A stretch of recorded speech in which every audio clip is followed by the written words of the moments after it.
অজুতে আমাদের যে সমস্ত ভুল ত্রুটিগুলো সচরাচর হয়ে থাকে সে বিষয়ে সামান্য কিছু কথা আর্জ করার এরাদা রাখি। ওয়া মা তাওফীক ইল্লা বিল্লাহ। এই অজুর বিষয়ে আমাদের বেশ কিছু ত্রুটি, বেশ কিছু ভুল ভ্রান্তি হয়ে থাকে। অজুর যে ভুলগুলো হয়তো আপনিও করেন, আমরাও করছি প্রতিনিয়ত, কিন্তু জানি না। তো সেগুলো নিয়ে আমরা সংক্ষেপে আলোচনা করব। নবী সাল্লাল্লাহু আলাইহি ওয়াসাল্লাম বুখারী মুসলিমের হাদিসে আসছে, তিনি বলেছেন, লা তুকবালু সালাতুন বিগাইরি তাহুরিন, পবিত্রতা ছাড়া কোনো সালাত কবুল হবে না। কোন সালাত আল্লাহর কাছে অ্যাকসেপ্টেড, গ্রহণযোগ্য হবে না কি ছাড়া?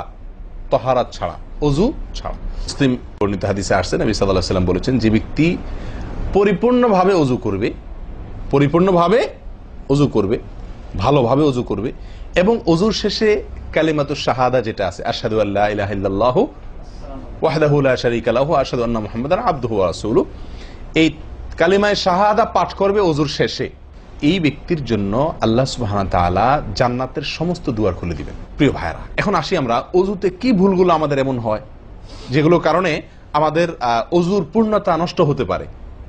তার ভিতরে এক নম্বরের ভুল হলো, যেটি আমাদের হয়ে থাকে অজুর ক্ষেত্রে অনেকেরই, সেটা হলো বিসমিল্লাহ পাঠ না করা। অজুর শুরুতে কি পাঠ করতে হয়? বিসমিল্লাহ।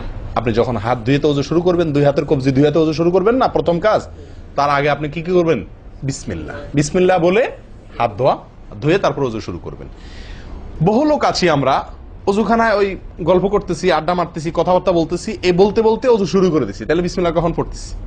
বিসমিল্লাহটা অনেক সময় অমনোযোগিতার কারণে, অবহেলার কারণে, অন্যমনস্কতার কারণে বিসমিল্লাহটা অনেক সময় আমরা বলতে ভুলে যাই।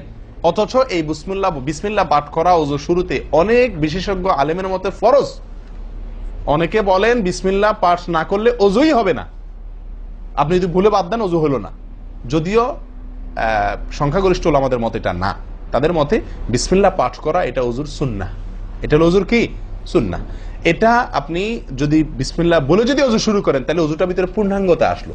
দ্বিতীয় যে ভুলটি হয় ভাই, 199 জনের বলবো, তার চেয়ে বেশি হতে পারে, হাজারের ভিতরে 10 জন মানুষের হয় কিনা আমার সন্দেহ আছে এই কাজটা সঠিকভাবে করতে পারি না। সেটা হলো অজুর সময় মিসওয়াক করা। অজুর সময় কি করা ভাই? মিসওয়াক করা। এটি এত গুরুত্বপূর্ণ সুন্নাত যে নবী সাল্লাল্লাহু আলাইহি ওয়াসাল্লাম বলেছেন, বুখারীর হাদিস, লাউলা আন আশুক্কা আলা উম্মতি লা আমারতুহুম বিসওয়াকি ইনদা কুল্লি ওযু। বুখারীর হাদিস। নবী সাল্লাল্লাহু আলাইহি ওয়াসাল্লাম বলেন, আমার উম্মতের জন্য যদি কঠিন না হতো, তাদের জন্য কষ্টের কারণ না হতো, তাহলে আমি তাদেরকে বাধ্যতামূলক করে দিতাম, ফরজ করে দিতাম কি? প্রত্যেক অজুর সময় মিসওয়াক করা। হাদিস থেকে, তার বক্তব্য থেকে বোঝা যায় যে অজুর সময় মিসওয়াকের গুরুত্ব তার কাছে